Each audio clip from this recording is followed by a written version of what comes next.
Paul Jones Drug is Elk City's most experienced compounding pharmacy, meaning they can custom make your prescription medications to your doctor's specifications, safely and effectively providing you with exactly what you need. And for your convenience, Paul Jones Drug has a drive-through pickup window as well as curbside service for testing and vaccinations, and offers free local delivery. Just a couple reasons you should choose Paul Jones Drug, 809 North Main Street in Elk City. I'm Rodney Skinner with Paul Jones Drug, and I promise we provide care you can trust. If you build it, he will. It's the Skinny on Sports Podcast with Aaron Cowk. I throw balls far. You want good words? Data languager. Talk real sports with a real man. Come after me! I'm a man! I'm 40! And now, here's the be-all, end-all, know-it-all of high school, college, and pro sports. Aaron Skinny Cowk with the Skinny on Sports. We're talking about practice, man. I'm the MVP. And a good Paul Jones Drug Tuesday out there, everybody. Welcome to the Skinny on Sports right here on 98.1 FM, the Sports Animal. Glad to have you along for the next hour. We'll get into all kinds of stuff today, Jared. It's a pretty awesome week in high school football. Looking at the Oklahomans' top 10 games of the week, there are some doozies in the top 10. We can discuss some of those. College football. ESPN came out with a list of their top 10 most important games to the college football playoff. And then they went with 5 more after that just missed the cut. And then they went with 5 surprises. There was one conference severely lacking on this list. And I wonder if that's warranted or not. And then also maybe what's a game in your mind that could end up mattering? Which one on this list won't? Big Ten getting all kinds of love with 3 of the top 10 Big Ten games, and then another one with a Big Ten team involved in a non-conference game. So we can talk about that list. And then the big story today will be the Ryder Cup captain's picks. I think they'll be announced in the middle of our show. I think that 9:30 is the announcement time. So here's what we're going to do right off the top. 9 o'clock Eastern. 9 o'clock Eastern. So we got to get it. We can't look at Twitter. We got to give our opinion on who you think it should be and who you think it will be. Like an hour ago? No. 9 o'clock our time, like right now. 10 o'clock Eastern. Right now? Yeah. Oh. So who you think it should be, who you think he's going to pick. And I will fight to the death over one guy that everybody's going to get mad about. But I think I've got a plenty good of enough argument to where it makes sense to have him on the team. 225-9698 is the phone or the text line. That's 225-9698. Give us a call, shoot us a text. We can talk about any of those things. Whatever else might be on your mind, feel free to chime right in at 225-9698. If you're going to be outside the listening area, a couple ways to stay in touch with the show. Log on to kadsam.com or download the Paragon app.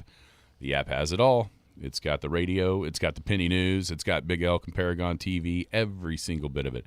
It's got right there at your fingertips for free to download that app. And then also, Skinny on Sports Podcast is available to you just wherever podcasts are, wherever you go to listen to podcasts, they are available to you right then and there. How are you doing today, Jared? Very well, very good. How are you? I am good. I'm really excited to see what these picks are going to be, mainly just because I can't wait to watch the implosion by Twitter when one particular name is announced. When a name is announced. Interesting. Okay. Because from all reports, Justin Thomas is 100% going to be on this team. And Justin Thomas 100% should be on this team. Is that the The guy you alluded to earlier? 100, yes, no doubt. I mean, it is going to cause people to get their panties in a wad and throw a fit. Here is my thing. I can understand the argument against him. He didn't even make the playoff. He hasn't played great. But here's the truth of it is, though, it's also a 2-year qualifying process. What did he do last year? Well, he won a major. It's a good point. He won at the PGA. But here's the biggest point about Justin Thomas and the reason why he has to be on this team. His record in the Ryder Cup is 6-2-1. His record in Europe is 4-1. That's why he has to be on this team. And that's why he's going to be on this team. And here's another truth of it.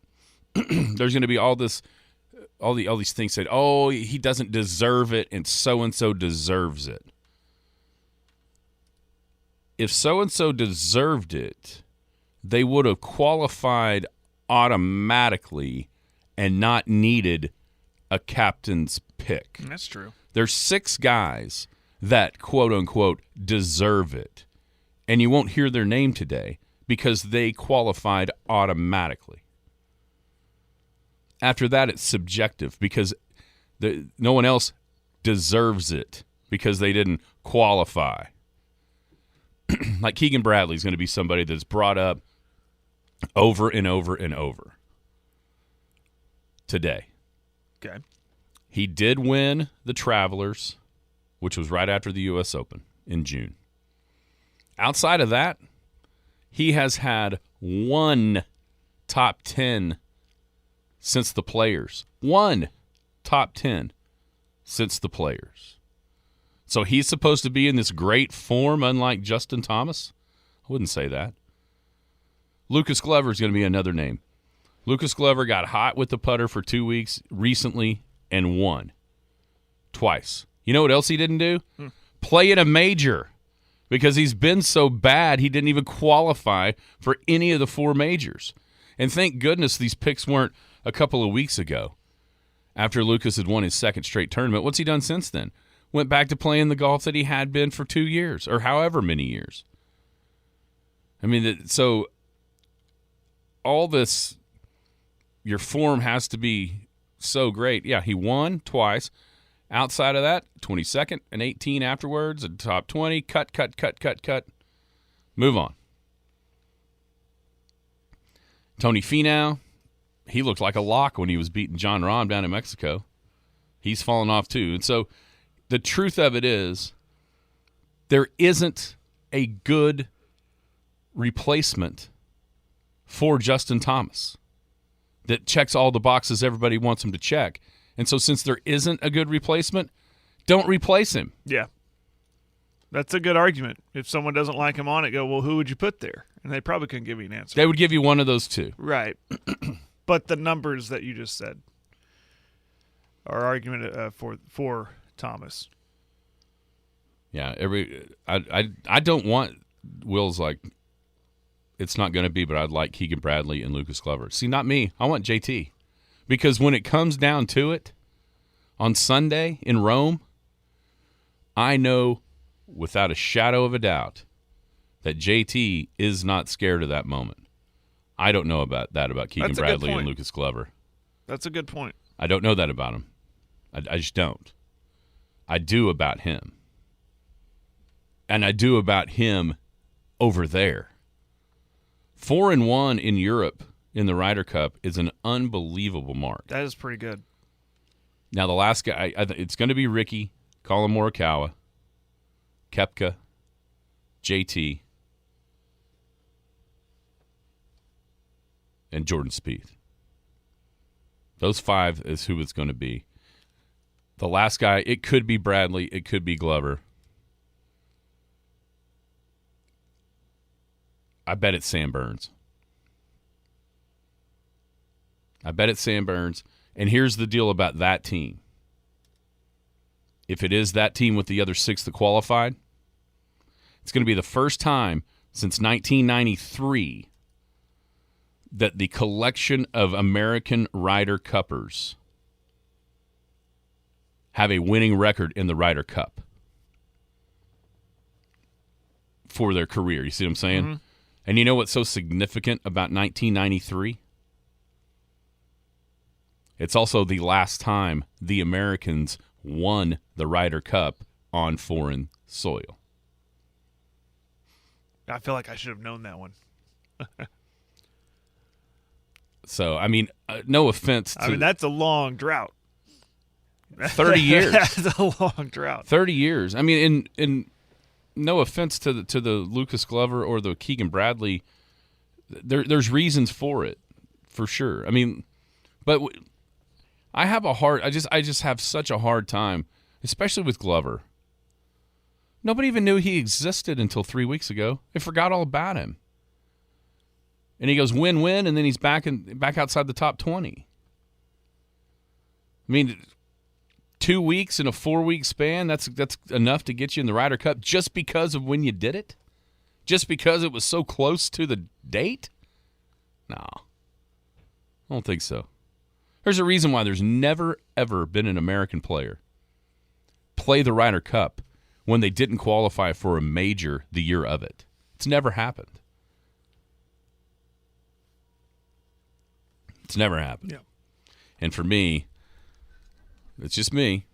I'd rather go down swinging with somebody that I know can thrive in that moment than somebody that played pretty good a couple weeks ago. And you know me, that's what I like.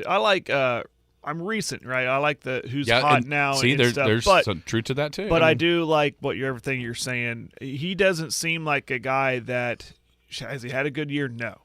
But what I took away from when was it a couple weeks ago? How relaxed, even in a loss, he was, and he said, "I'm blessed to play this game," and a couple breaks and he could be okay. But man, he does like this. He likes this competition. He likes Europe. I'd be okay with him on the team. Yeah, it's going to happen. I think, and I think it should. I think he's. If the reports are right, the 6 he's going to pick, I think, are the 6 he has to pick. And just get ready for the criticism if you lose.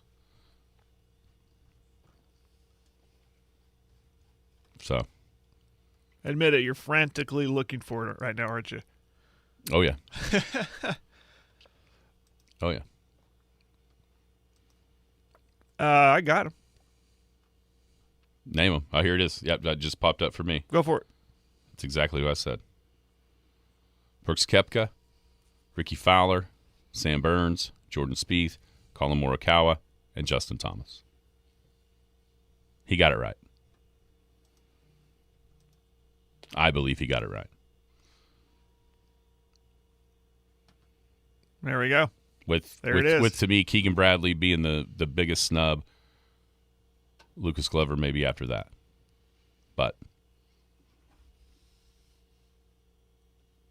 Can we talk about Ricky? Oh, sure. You like him on this team? Absolutely. I think he's another guy that has he says he has consistently played well throughout the season. Mm-hmm. He has. He's had after the struggles that he's had, he's been. We started noticing him. Oh, there's Ricky again. Oh, there's Ricky again. And then all of a sudden, now he's in the battle for the U.S. Open, and he wins a couple weeks later. He's consistently brought his game back. To a really, really high level. And here's the deal. This isn't the safe choice. Zach, the team that Zach Johnson put together, it's not the safe choice. If you wanted to make the safe choice and try to avoid criticism, you'd put Glover and Keegan Bradley instead of maybe even Spieth. But he didn't, and I'm glad he didn't. I like what he's done. Question on the text line about Hovland. Yeah, Hovland will be there. He's on the other team, unfortunately, for the Americans. Yeah. Yeah, he's from Europe, so he's not on this team. Still cool, though. I mean, he will be there. you're gonna have Fowler on one team and Hovland on the other. Yeah. That's pretty cool. Be nice to see them play at the end. That would be fun. Like in the singles. That'd be fun. All right, here's another question. Because honestly, Glover, you can talk about Glover and you can talk about Keegan Bradley. I think I've just had the one track mind. I actually think there's a bigger snub than that. But it's a guy that I don't think really even got much consideration. And he didn't get much consideration because of where he plays. Who's that? Bryson. Oh yeah. His name hasn't really been brought up. No. Because here's the truth of it. I don't know how much that anybody wanted to pick Brooks Koepka either. Xander's automatically on the team. I guess we need to fire that out there. All 12. So Scheffler, Wyndham Clark, Brian Harmon, Xander Schauffele, Patrick Cantlay, and Max Homa were the 6 automatic qualifiers because of the points. And then these other 6 were the captain's picks.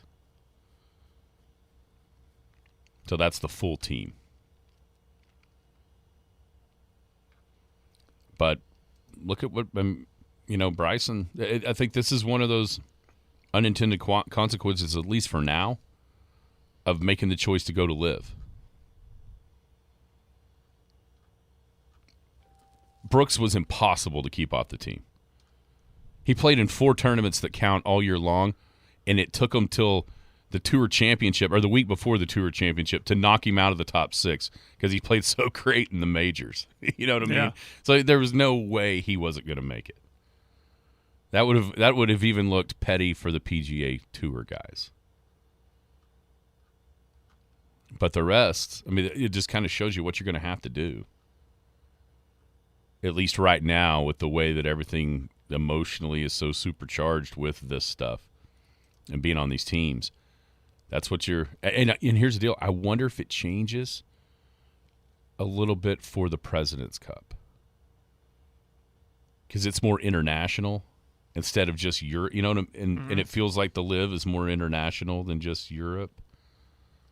Maybe it's a little bit more acceptable for the LIV guys to play the President's Cup. It's not as prestigious. Another name that we haven't mentioned, what about Cam Young? What about him? He's another snub. He's another guy that people are going to talk about being on the team. About. Yeah. So, anyhow, that's the team. I think Europeans make their choices next week to fill out the end of their team. And they're going to have another guy they may have their second guy ever that hasn't played in a major the year of a Ryder Cup. And that's going to be Ludwig Aberg. Does that name ring a bell? He played at Tech. He just got done with his collegiate career at Tech. And so he didn't really have a chance to, because he's so young. But he's good. I think he's going to be a pick on the European side. And he's only been out there playing tour events for, half the summer or whatever. And he's already made that big of a mark. Right. To where he's going to be able to get into that European side, knocking out guys like Sergio that have all the Ryder Cup. But I think you make that I think you can take that chance when you're playing on your own soil. It's a lot harder to do that when you're on the road. Right. And I think as much as his record and the fact that it's not in America is why Zach Johnson took Justin Thomas, because he trusts him more on foreign soil than some of these other guys that don't have as much of that experience doing it. And I think he's right. What else we got? Softball. Hey, big district softball game tonight right here in Elk City. Woodward coming to town. Oh, yeah. This could potentially be the result of this game could potentially be the decider between getting to play a regional at home and having to go on the road. Woodward's beaten Elk City twice this season, basically walk-offs both times.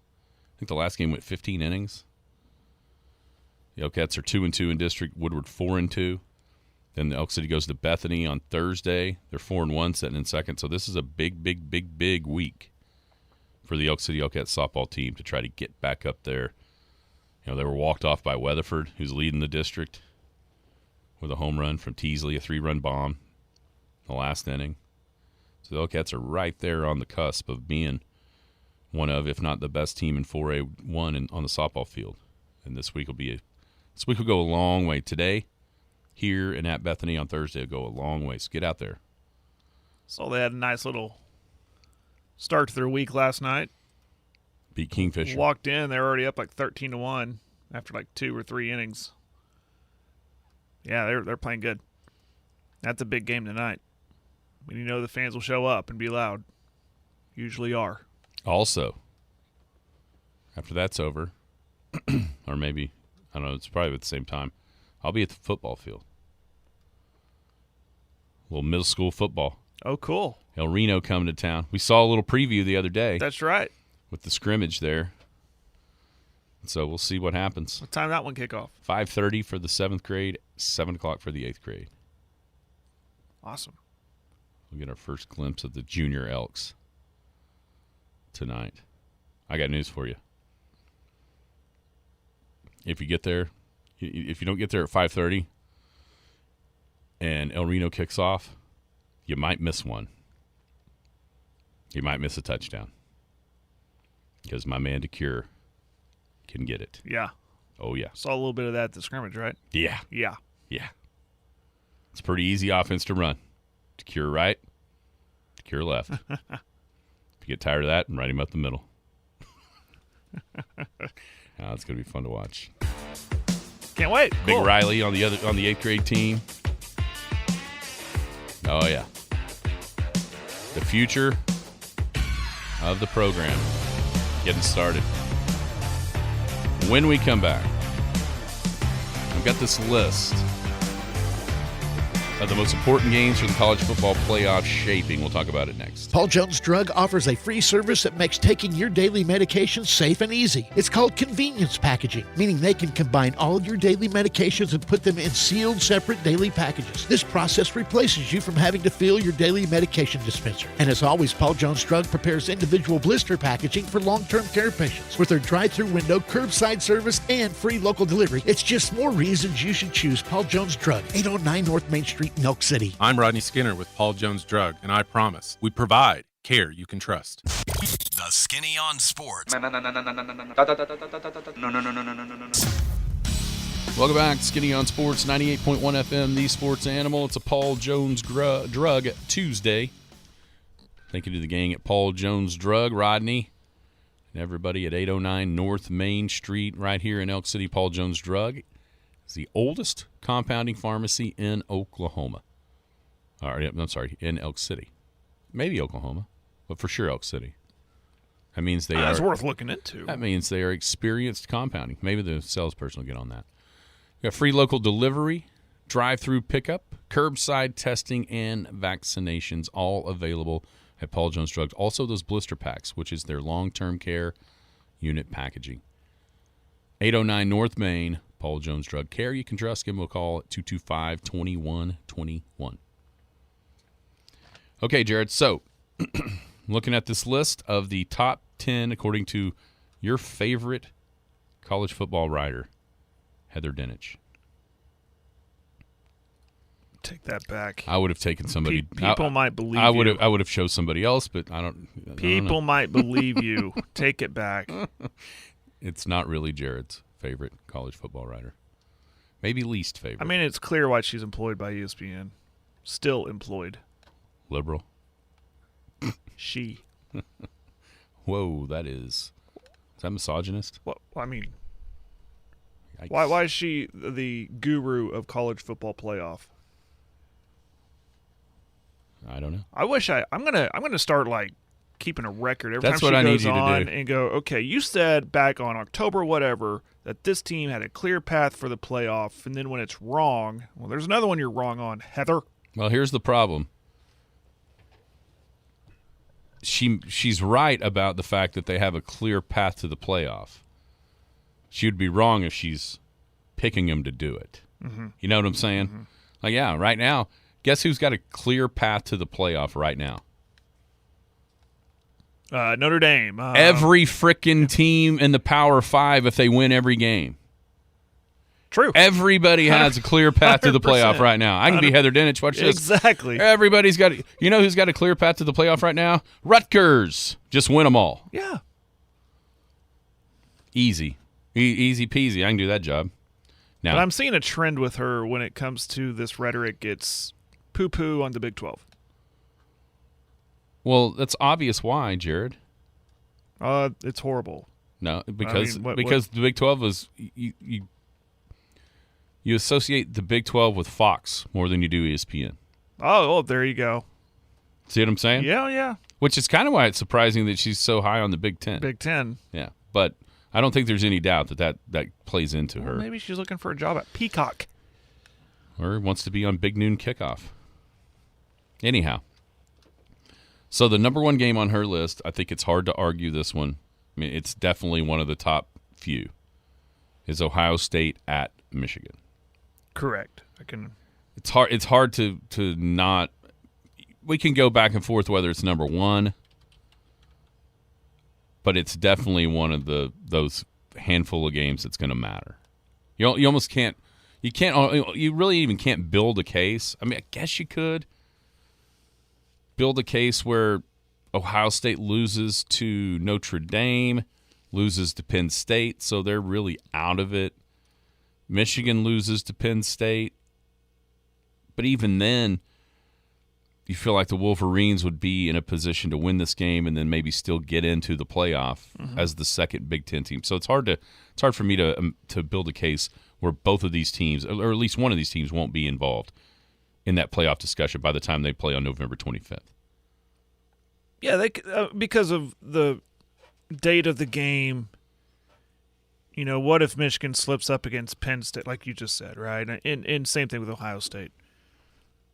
Yeah, they could suffer a loss, win this game, get in the Big Ten championship, win that game, find a way to get in. Well, if they both lose to Penn State, they ain't getting in the Big Ten championship game. Well, you know, I mean, with one loss, though, well, there's still argument with that one loss. Yeah, to not, just like we've seen Alabama do a time or two, miss the SEC title game, yet make it into the playoff. Mm-hmm. Yeah, but for that not to be a consideration, they'd both have to have two losses going into this game. I don't see that happening. List, when I see this title of this article, 10 games that impact the college football playoff, I think of, a game or 10 games that have what we call a ripple effect, right? Like, okay, if this game goes the way, you know, if there's an upset in this game, well, that could allow this team from this in the same conference or same division to get in. Not, you know, so the Ohio State-Michigan thing really applies to me, and I'm without reading the full synopsis here of what she said, of just Ohio State and Michigan. You see what I'm saying? Oh, for sure. For sure. Because it feels like it's already a playoff game at this point if they both come in undefeated or with one loss or with one team with one loss. You know what I mean? It just feels like, okay, whoever wins this game is going to get in.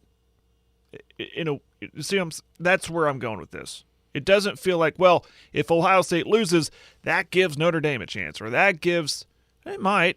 If Notre Dame beats that's their them. Only loss, and then they're, I don't know. I mean, but that's how I look at this. Here's list. the ripple effect it has on everybody else. If they're both undefeated, does the loser still get in?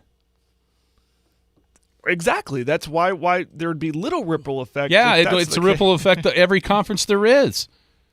But if the ripple effect of somebody, if they're both undefeated and one of these loses, that's knocking somebody out. That's across the entire country. Yeah, depending on who it is. Right.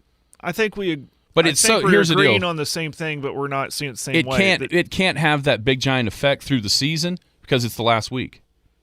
Yeah. You know, if this game was in week 3.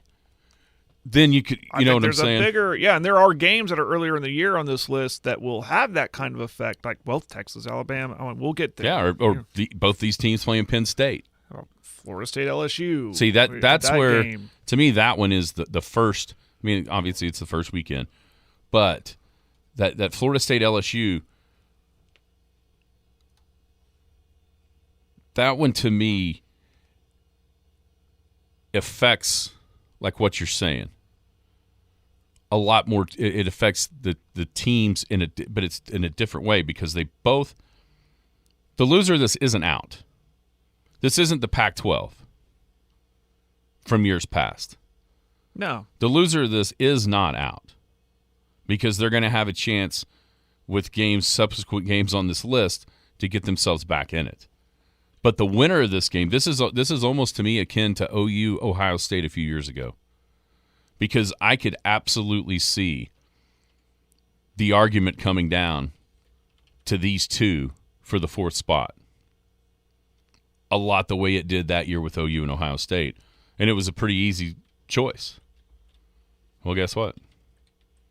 They beat them. Yeah. I think that one's I can't. I mean, I guess Texas and Bama is kind of like that too.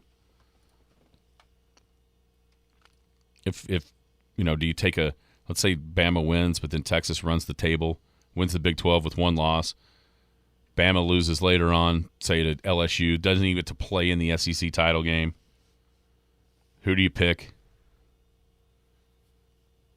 Texas won the conference. Bama beat them. I mean, that's you could see this game. That's having like head-to-head conversations at the end. Mm-hmm. Which one do you think won't end up mattering as much as maybe what it is on this list? Because of all the predictions early of who it could be in the, everyone's picked to be in the playoff, I kind of feel like that 10th game on our list, Florida State, Clemson, it almost feels like, well, it doesn't really, it's a kind of a non-factor based on what everyone else thinks. Like a 2 SEC teams, the Big Ten champ, and possibly the Pac-12 champ. If it's like a one-loss Pac-12 champ. I'm not hearing any conversation for the ACC, much less the Big 12, getting a team in. I mean, there's Texas. There's that love for Texas that we can't understand. But you see a little Florida State, maybe a little Clemson, but there's not it's just kind of a throw-in pick. Like, okay, I need a fourth team. Let's just get Let's get that ACC champ in there. That's why that. But it is September 23rd. It's early. How about you? I think it's going to matter when it's played because it's early. I don't think it's going to matter when it comes down to it. Like, it's going to be one, and I think it's that one. I think it's that Florida State Clemson game. It's going to seem like it matters, especially if Florida State beats LSU. Oh, yeah. But I don't think that's going to happen. No, I don't either. And then it kind of takes the shine off of that game. Yes. But if this game was in November, that would be an easy pick for me. Well, you know what game is in November that's not on this list? What? Let me make sure I'm not dumb here and overlooked it. Nope. November 4th, Notre Dame is at Clemson. Yeah, it's down here on the 5 that just missed the cut list. Just missed the cut? Mm-hmm. I just stuck with the top 10. That feels like that could be a more important game. I guess maybe I'm a little recent here after seeing how Notre Dame played. I feel like that could be a more important game than this September 23rd game with Florida State coming in Clemson. See. What if Clemson – let's see who Clemson got. Let me see. They should – okay, so they get past Florida State. They go to Syracuse, which it's weird. They always have trouble there. I think they'll be all right. Wake Forest, at Miami, at NC State, and then Notre Dame. I mean, they could easily be undefeated going into that Notre Dame game. I think the game that's going to – I think the one that's going to end up mattering more than we think, and it's Notre Dame. Ohio State at Notre Dame. Yeah. And I liked Notre Dame first before the other last. Before it was cool before last it was Saturday. cool, yes, by drumming Navy. I liked them because I like Sam Hartman. That dude is a good quarterback. And Notre Dame's schedule sets up outside of that trip to Clemson. Their other big ones are right there on their home field. Ohio State first, USC in middle of October.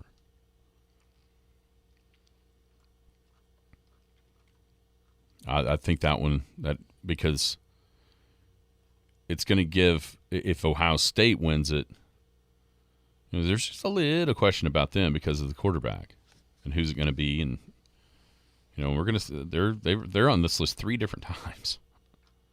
Ohio State is, with Michigan, Penn State, and Notre Dame. There's going to be, I'll tell you what, November the 4th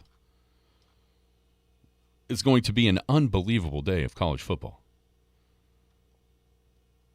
Washington's at USC, Notre Dame's at Clemson, LSU is at Alabama, and then the most entertaining series of the last almost 2 decades is that day as well. You know what that is? Bedlam. Oh, of course. That's right. That's going to be an unbelievable day of college football. Is there a game? Let's talk about the Big 12. So the Big 12 does not have a conference game in what she considers the top 10 and then also the 5 games that just missed the cut. Matter of fact, they don't have a conference game on the 5 that will surprise. Only 3 games in this entire list have a Big 12 team in it. Texas and Bama, Oregon at Tech, and then West Virginia at Penn State. Do you think that is... Why does she think West Virginia is going to do anything at Penn State? Well, it's why she has it in the surprise category. If there's a surprise. I think all this is, here's what she did. She went down through some of these kind of fringe, Tennessee, Oregon, Penn State, Washington. Those are kind of they're not the first choice in their conference, right? But they're teams that people think might be good enough to be there. At the end, well, she went down through their schedules and went, okay, what's one that might be a surprise that they could lose outside of the one she already put on the list? Well, she can't have Tennessee and Georgia as a surprise, so she picked Virginia. Oregon's playing those conference games against Washington and USC and whatever, so she has to pick Tech. And I think that's where West Virginia falls into this. Just as maybe her shocking upset for one of these teams that have true college football playoff aspirations. Okay, Heather. Who else is on Penn State's schedule that maybe she could have chosen from? Well, look. There are some games that teams you can click on and others you can't. The Big Ten Conference, Penn State plays. Okay, you think Delaware? Blue Hens? I don't know. UMass? Are you talking about out-of-conference games? Well, if that's what she's going off of. It has West Virginia, Delaware. And UMass. I guess that's the only choice she had non-conference, obviously. Maybe Iowa, but Iowa's at Penn State. Is this in neutral or is it's in Happy Valley? No, that's in Happy Valley. Yeah. Here's the deal. There really wasn't much to pick from. If you're going to conclude Penn State. I guess not. Who had a nice year? Was it Illinois or Indiana last year? Illinois. Penn State at Illinois. It's a conference game, I know. I'd be more inclined to say that's more of an upset than West Virginia beating Penn State at Penn State. Prove me wrong, Neil Brown. No, wait a minute. Better Prove me chance wrong. of it happening or a bigger upset if it does? Because if West Virginia wins at Penn State, to me that's a whole hell of a lot more shocking than Illinois winning on their home field against Penn State. Well, I think what's more likely to happen, though. Yeah. Well, That's why this is a surprise. Yeah. I mean, listen, she's just running out of stuff to talk about at this point and just choosing things out of thin air. Just stop talking, Heather. That's all I say. Well, I should have just taken the Guess she's getting byline. paid by the word. I should have taken the byline off of yours so it wouldn't cloud your judgment on this list. All right, what's a game? Let's go back to the Big 12 though. Do you think she is right to not include a Big 12 conference game as one of the top 15?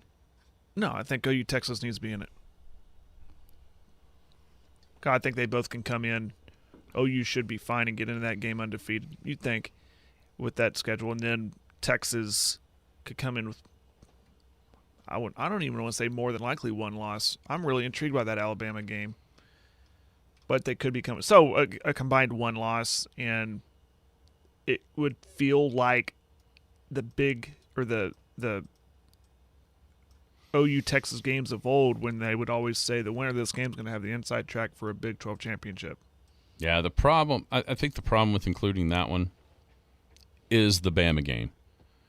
Because if Texas comes in with one loss, like most people probably think they will, then if Oklahoma wins that game, Texas is done.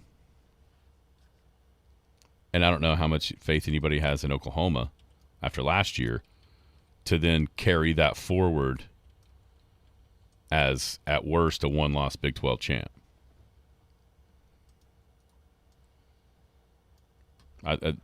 So are we? I think there's going to be a Big 12 game. I do think there's going to be a conference game that matters in the top 15 of this list. I do. By the time the season's over, I just don't have any idea what game it's going to be because I don't really have any idea how good anybody is. Yeah, even the defending champs were kind of well, it's K-State. What do we know about K? Yeah, even that game. Even if they had a whole bunch coming back, it's still K-State and TCU.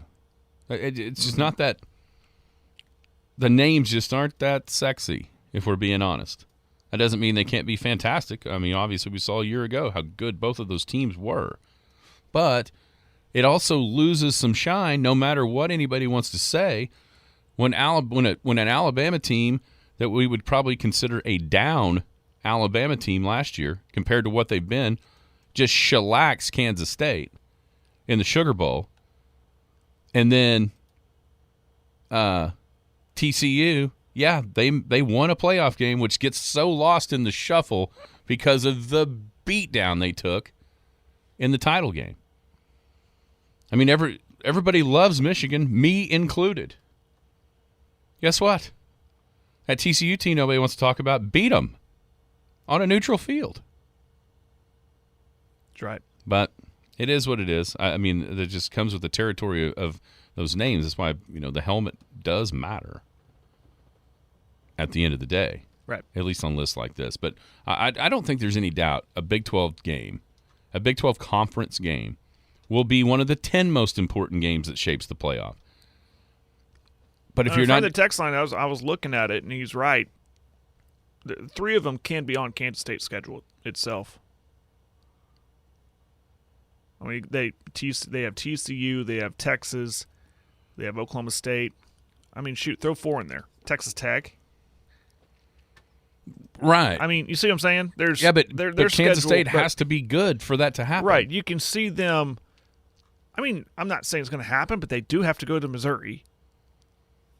I mean, they could trip up in that game. You could see Central Florida kind of they were the nation's darling team a few short years ago. Gus Malzahn could have them ready for Kansas State when they come to Manhattan. They got to go to Stillwater on a Friday night. Feels like kind of a trap game for them. Oh, yeah. I think if you were making a list, golly, November 4th has Kansas State at Texas. Right. Jeez. But it's hard, and this is where, oh my goodness, I'm about to say it. Why Heather probably didn't put that game on the list. Because Everything I just said about Kansas State, it could be a non-factor game. I mean, shoot, everyone's kind of on the fence of is Texas back or not? Yeah, do we trust them or not? So why would we put that November 4th game on there? By the time that game gets here, Texas could have 3 losses, Kansas State could have 4 losses, and it means nothing. That's exactly right. And here's the problem with the Big 12 this year. There isn't a team out there that anybody trusts. Right. Because no one the one team worthy of trust in the history of the conference, nobody has any clue about because they went 6-7 with a coach that didn't even look like he realized he was the damn head coach. Trying to call the defense all the time. And that's the only team that you would trust is Oklahoma because they're the only ones that have proven worthy of being trusted in the preseason to get to at least, the playoff. Mm-hmm. I mean, I think if Oklahoma, if the name Oklahoma was attached to the team of Texas, I think you would see a lot more love for the Longhorns. If they're, you know what I'm saying? Yeah. Because it would have been, they haven't done it.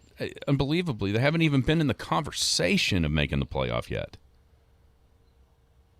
I mean, not even on the periphery of the conversation of making the playoff yet. You talking about Texas? Texas, yes. Oh, what's his name picked them last Saturday? No. But I'm saying since they haven't even been close. Oh, no. You mean in the past? In the past, yeah. Right. Coming into this season, they haven't even been. They haven't been in the conversation. By the time the first playoff poll was released, they've never been in the position to make it. Not at all. At any point. Not that. I'd love to see that. How many losses each year that they've had when the initial poll comes, when the initial rankings come out? You're right. They're out of the conversation. Has there ever been a time when they just had 2? Maybe 2018, when they ended up playing in the title game at Jerry World against Kyler and that OU team. Would that be the closest? That's got to be the closest. By the way, breaking news. Breaking sports news. Breaking schedule update. Schedule. Friday night, Tornado Bowl. Don't get there till 7:30. Due to the high temperatures at kickoff, Clinton McGinnis will not kick off till 7:30 as opposed to 7. All right.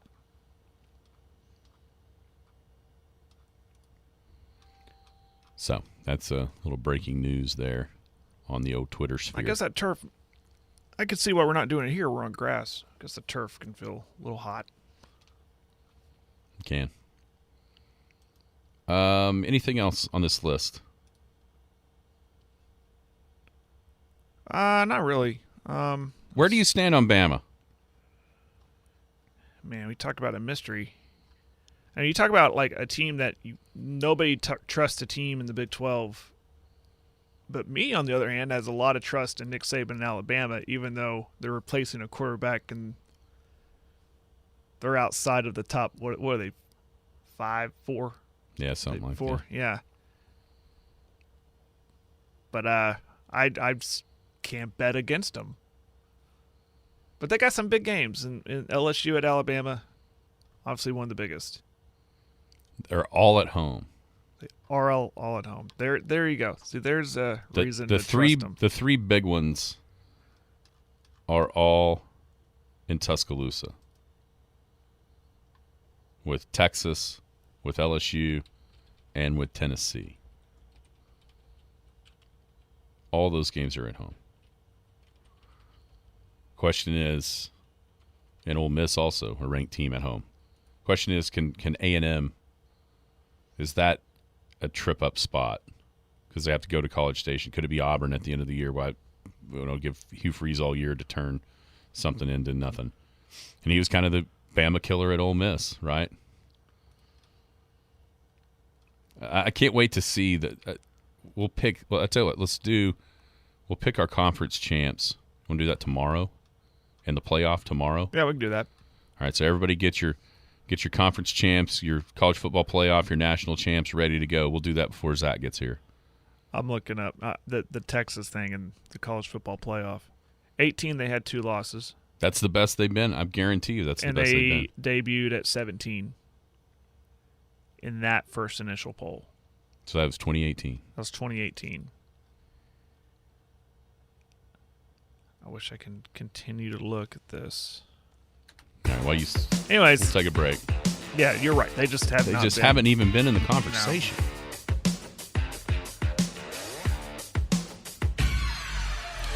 It's Paul Jones Drug Tuesday. We'll come back, tell you more about Rodney and the gang down there at Paul Jones Drug. Wrap it up with some high school football games of the week. Skinny on Sports right here on the Sports Animal. Paul Jones Drug is Elk City's most experienced compounding pharmacy, meaning they can custom make your prescription medications to your doctor's specifications, safely and effectively providing you with exactly what you need. And for your convenience, Paul Jones Drug has a drive-through pickup window as well as curbside service for testing and vaccinations, and offers free local delivery. Just a couple reasons you should choose Paul Jones Drug, 809 North Main Street in Elk City. I'm Rodney Skinner with Paul Jones Drug, and I promise we provide care you can trust.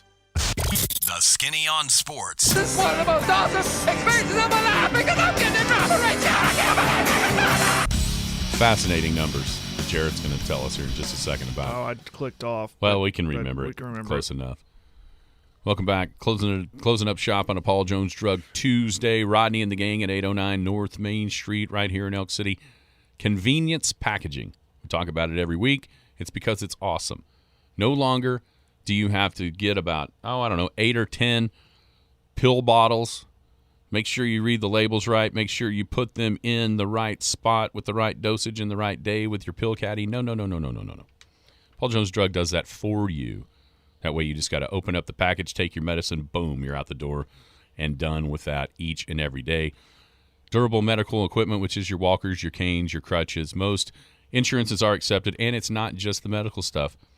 Really cool gifts and greeting cards also available down at Paul Jones Drug. 809 North Main. Paul Jones Drug is care you can trust. Okay, Jared, so you were looking up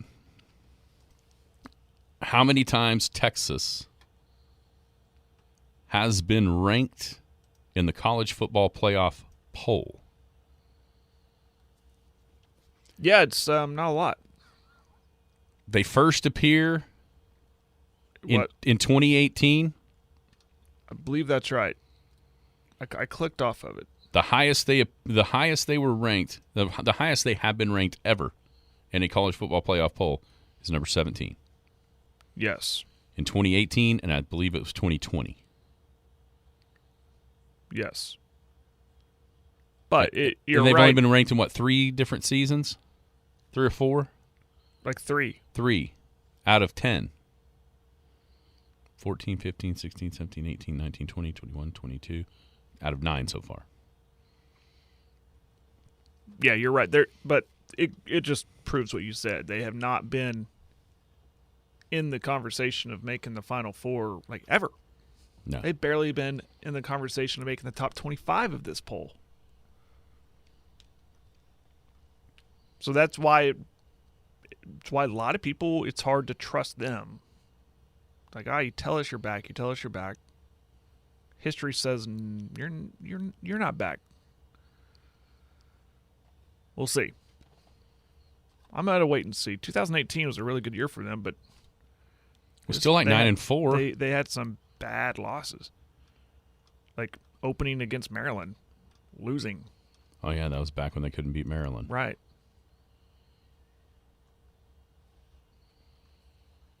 So that's why, again, the Alabama thing. Because of I trust Alabama, I don't trust Texas. It will definitely change my tune if Texas goes in there and pulls off a win. And that's why it's so strange that line is so low. It makes you think that Vegas knows something about Texas, but we don't. Right. You know? Yeah. I mean, that should be 10-14 in my mind. But it's not yet. Yeah. That will, I promise you, if they go in at Tuscaloosa and win, the hype that you're looking for will be suffocating. Oh, yeah. It'll be a featured story every day. We're every Saturday morning on. Then all of a sudden, you're right. October 7th, at least on October 7th, that game becomes massive in the Red River rivalry. Mm-hmm. No doubt about that. Because, I mean, Oklahoma, they cannot be worth a damn, but their schedule is so bad that you can't really see them losing one until that game. No, I mean Cincinnati. Hard to see it. It's at Cincinnati. I think Cincinnati might be the worst team in the Big 12. Yeah, they've lost so much. So much. Terrible timing for them to come into the Big 12. Terrible timing for Iowa State and what's happening to them. Yeah, I don't even, who's going to? I don't know. Is it? I don't think it's too much of a stretch to say the toughest game for OU in the first four is SMU at home. I could agree with that. All right, let's look at some of these high school games this week. There are some future ACC member SMU yeah, who will not get paid. There are some massive games. There are some good games this week. I mean, massive. The number one on the list, and I'm so glad. It probably helps that a couple of the teams right below them lost last week. I'm so glad that the smaller schools got the love. And that's Class 2A defending champion Millwood against Millwood was the runner-up. They lost to Washington. Against Class 3A defending champ Heritage Hall. Number one and against number one. They wouldn't get the love if they weren't in Oklahoma City. But I will agree that it is. They got it right. It is the best game in the state. A couple OU commits on either side with Jaden Nickens for Millwood, Andy Bass for Heritage Hall. Come down a little bit. You know, we were baffled on Friday night why Squirrel was showing a tie. Yeah, the Wagner. It's because Wagner didn't play. He didn't play. Well, I don't know what happened there. Does Squirrel have an administrator that looks at that? That may have been about the time that everything was going down there in Dill City, and who knows. But Wagner at Coweta. Coweta took a beating last week to Carl Albert, which probably so will everybody else. But Wagner opens the season prohibitive favorite in Class 4A against a good team. Coweta's a good team. I can't wait to kind of see what happens there. Licking their chops, wanting revenge in that one. Coweta got him last year. And this one's at Coweta. Right out here, we just told you it starts at 7:30 instead of 7 o'clock. You have McGinnis at Clinton. Irish got the better of the Red Tornadoes a year ago. Both teams won their opener, 35-20 for McGinnis over Putnam City. Clinton beat Kingfisher 20-0. I'm ready to see what happens there. Yeah, first a Big Two test for Clinton. First McGinnis, then Heritage Hall. We mentioned earlier, at Heritage Hall? No, it's here. No, it's out here at Clinton. Yeah. We'll see what Clinton got. They look solid against Kingfisher. I mentioned the line play was impressive to me, but also it's impressive, and it's always impressive in any level of football for me, is when you can throw a shutout, pitch a shutout. So maybe Clinton's forte is their defense this year, but they got a tough task slowing down McGinnis. Yeah, I think that's a really interesting game. Clinton, I don't know what people expected last week, but you're right. To be able to hang a 0, no matter who you're playing, because inevitably it feels like in those games as it wears down and wears along, when you get your other guys in there, something happens and there's it ends up being 6 or 7, and for them to put continue that 0. Some other games, I think Lincoln Christian and Jones is a pretty awesome game, where it's kind of some smaller schools, as opposed to just firing out the best big school game. Washington and Sulphur. You mentioned Ada. I didn't read in the little blurb here. One of their better players transferred to Sulphur. DeMontre Patterson. Didn't know that. Yeah, Sulphur Bulldogs. They're always pretty good. They're always right at the top there, contending. And, of course, Washington is loaded. That could be a real fun one. I don't know why you put Carl Albro on this list. Okay, good luck, Midwest City. Maybe in the last found another one where both teams they had ranked or something. I guess. I still can't believe. Or they're in the city. It's still just the craziest thing when you look at McGinnis. Everyone else has them in their top 5, and then you look at this game and they're not ranked. I don't get it. I don't get it either.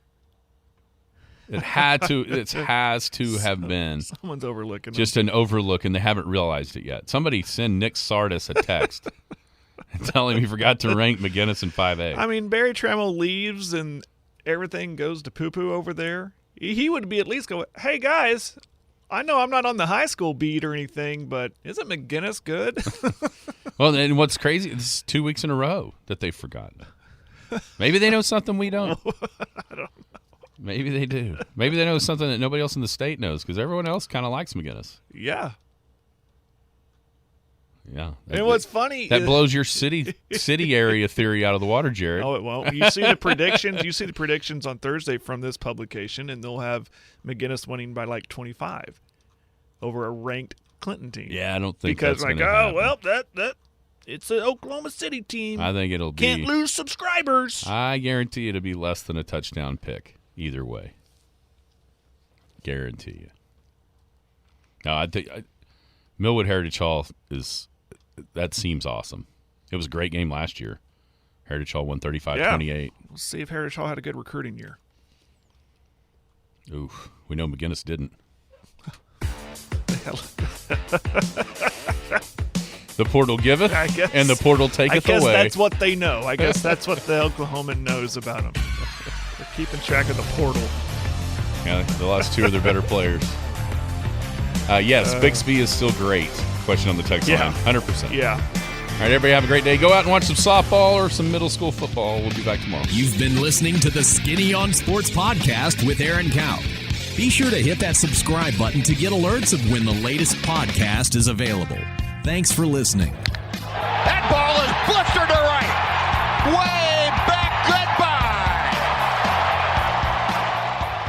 Paul Jones Drug offers a free service that makes taking your daily medications safe and easy. It's called convenience packaging, meaning they can combine all of your daily medications and put them in sealed, separate daily packages. This process replaces you from having to fill your daily medication dispenser. And as always, Paul Jones Drug prepares individual blister packaging for long-term care patients. With their drive-through window, curbside service, and free local delivery, it's just more reasons you should choose Paul Jones Drug, 809 North Main Street in Elk City. I'm Rodney Skinner with Paul Jones Drug, and I promise we provide care you can trust.